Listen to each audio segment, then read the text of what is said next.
Today we're going to be taking a closer look at Cyberpunk. We will be comparing graphics and performance between the Xbox Series X and my $500 gaming PC. The specs are on the screen, just pause the video for a better look. If you enjoy these videos and want to support the channel, please like, comment, and subscribe. It will help a small channel like mine a lot. But anyway, I will be breaking down some frames and going over the performance between the two, so let's not wait any longer and get right into the breakdown. Okay, so let's start by going over the settings for both platforms. On the Xbox Series X, we simply chose the performance preset, which targets a dynamic 1800p at 60 FPS. And on the PC side of things, there's a lot of options for Cyberpunk, which is really cool, but we're trying to compete with the Xbox. So for the resolution, I also chose 1800p. And for the upscaler, I decided to go with AMD FSR 2.1, where I chose the performance preset to also target 60 FPS. And I almost forgot, I did choose the high preset for graphics on the PC, but I turned everything to medium, and I did it this way because I think this is how you set your textures to high, but pretty much set everything else to medium. So let's start this video with the FPS differences, then we will go over to the graphical differences. On the Xbox side, we were able to get a pretty constant 60 FPS with some dips down into the 50s, but the FPS would naturally return back to 60 FPS pretty easily. And on the PC at 1800p, the FPS was pretty much the exact same as the Xbox, including the dips as well. But since this is a PC, we are not met with the same restrictions as consoles. We can try our best to target 120 FPS on the PC. To do this, we will need to remove as much GPU and CPU bottleneck as possible. For the GPU, this is simple, we just reduce the graphics. Reducing the graphics will sometimes free up our CPU as well, but not as much as the GPU. In this title, there isn't much I can do for the CPU not to bottleneck the GPU, so I simply decided to go with 1440p instead of 1800p, but with the same settings as when I did target 60 FPS. Since we do have an i3 in this $500 gaming PC, there really isn't a reason to drop down to 1080p because we have a CPU bottleneck.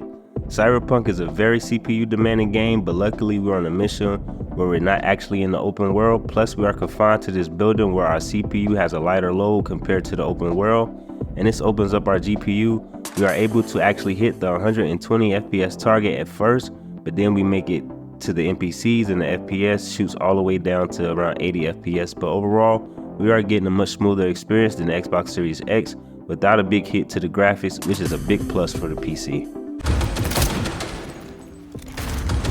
We got options here. Bug, you got eyes on this shithole? Anything. Okay, so now we're in the open world where the FPS starts to drop a little. Both the PC and the Xbox pretty much behave the same. If you notice, when our character is not moving much, we get higher FPS. But when we are moving around, driving or running or panning the camera around really fast, then our FPS starts to drop because in the open world, the CPU is more utilized. So in the open world, the PC and the Xbox Series X both behave very similar overall, which tells us the Xbox and the PC are both CPU limited in this game, especially in the open world. We know this because the FPS we get on the PC matches up with the Xbox, and we know that the PC is actually CPU limited because the CPU in the PC stayed around 90% utilization when running around the city, which is more evident when you look at the PC targeting 120 FPS. You can see even though the PC is getting higher FPS at times, when we are actually driving or panning the camera around really fast, we drop down to the same FPS as the Xbox and the PC at 1800p, which proves even more both the PC and Xbox is CPU limited. What are you checking them out? Nah, Chimamai needs to work here, that's all. Oh yeah.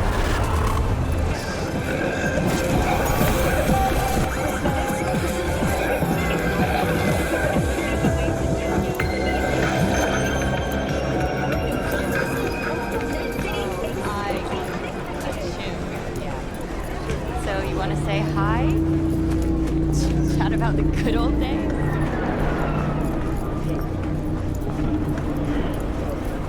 Now we're going to take a look at the graphical differences and see which system actually looks better at 1800p, 60 FPS. When I was analyzing the graphics on the PC and the Xbox, I noticed the PC looked to have a higher resolution, not by much, but most objects and characters were sharper on the PC. I also noticed a lot more jagged edges on the Xbox, and I noticed a lot more noise on objects and textures on the Xbox as well.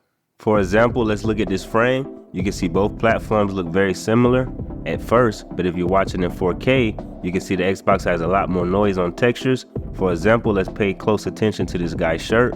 On the PC, the shirt is super smooth. On the Xbox, the shirt is not as smooth because of the noise. This includes the character's skin, his face, and hands. Overall, you're going to see the PC doesn't have as much noise on textures all throughout the game. So let's look at this frame. The resolution is a lot better on the PC. I noticed when we're in the open city or outside, the PC environment is a lot sharper. The bricks are more detailed. The ground looks more detailed. The AC unit on the PC is a lot sharper. Overall, the PC is sharper and has less noise on textures, so the upscaler used to get to 1800p on the PC is a lot better than the Xbox. So with this frame, I want you guys to pay attention to the wall, and you can see how much noise is on the Xbox compared to the PC. I mean, the PC just looks clear compared to the Xbox. You can even look at the box in the background.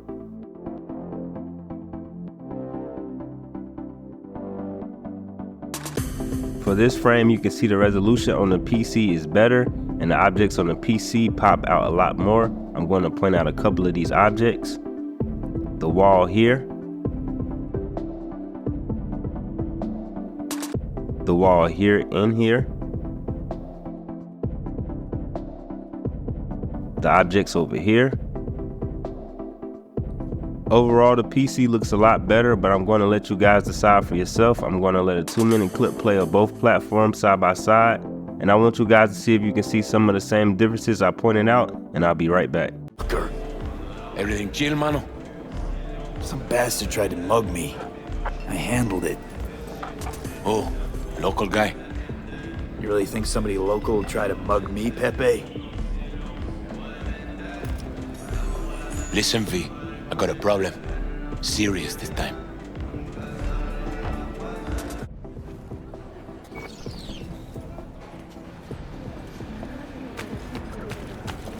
Spare a veteran some change?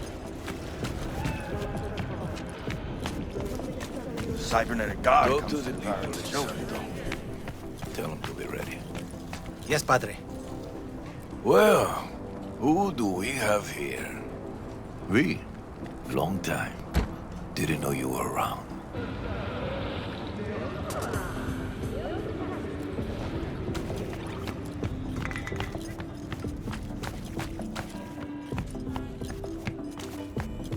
I trust him like a brother. Yeah, so you said.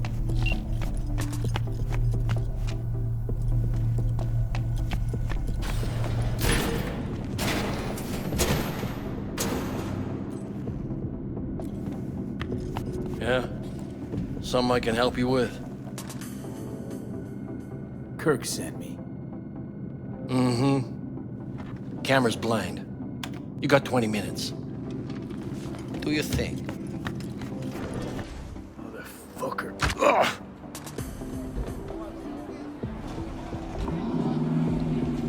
Honestly, for a sec there, things looked iffy. Wasn't sure we'd worm out of that alive. Man, same. Stints is out to get people. Wound tight. Though he does have a little honor left. Really think his sense of honor saved us? Well, and the fact he's Haywood born and bred like us. Okay, so let's compare the performance and graphics at 4K. On the Xbox side, we will switch over from the performance mode to the ray tracing mode, where we will target a dynamic 4K 30 FPS.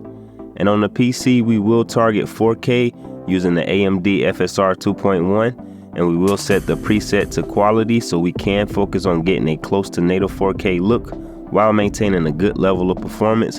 And we will keep the graphics settings the exact same as when we target 1800p. And this time around, we will not follow the console FPS target of 30 FPS because 30 FPS on the PC isn't usually as smooth as a console. So we will just leave our target at 60 FPS and see how we do. So you can see the Xbox pretty much gets a locked 30 FPS with really no drops. The 30 FPS on the Xbox feels really slow, but at least there isn't any huge drops.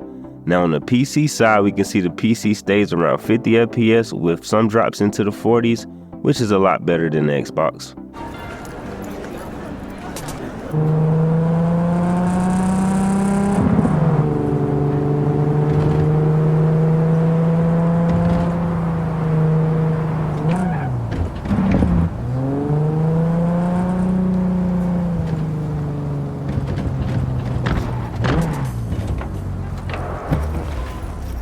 So let's take a quick look at the graphics at 4K. So on the PC, you can see the resolution still looks better, and there's still a lot of noise on the Xbox textures when compared to the PC.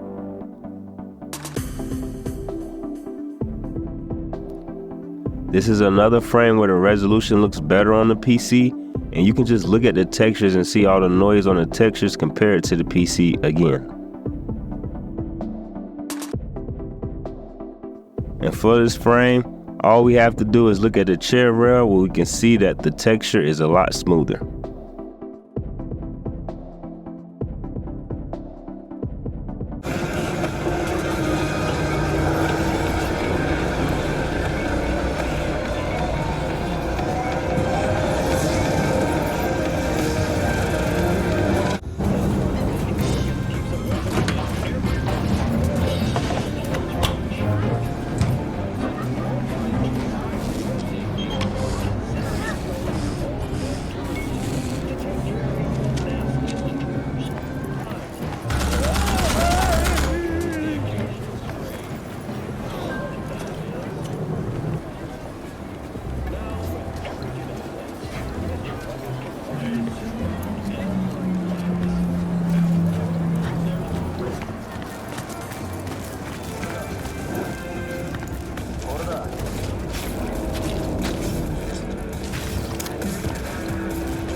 Okay, so for the conclusion of this breakdown, the PC definitely wins in this title, and it's not even close.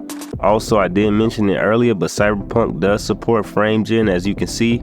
So when I turned it on, this PC was able to get an insane amount of FPS, but I do want to say that frame gen in Cyberpunk isn't that great because you can't limit the fake frames for less input delay. But without any frame gen, the FPS is still better on the PC. The graphics is also a lot better on the PC.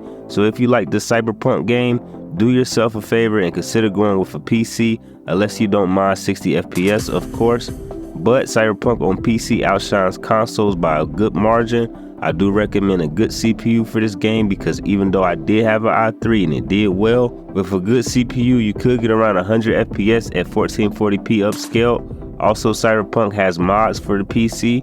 So as far as games go, Cyberpunk is just one of those many hidden gems for the PC platform. There's much more games I want to show you guys and expose that a $500 gaming PC can actually outperform a console. But if you made it this far in the video, I really do appreciate it. Like, comment, subscribe.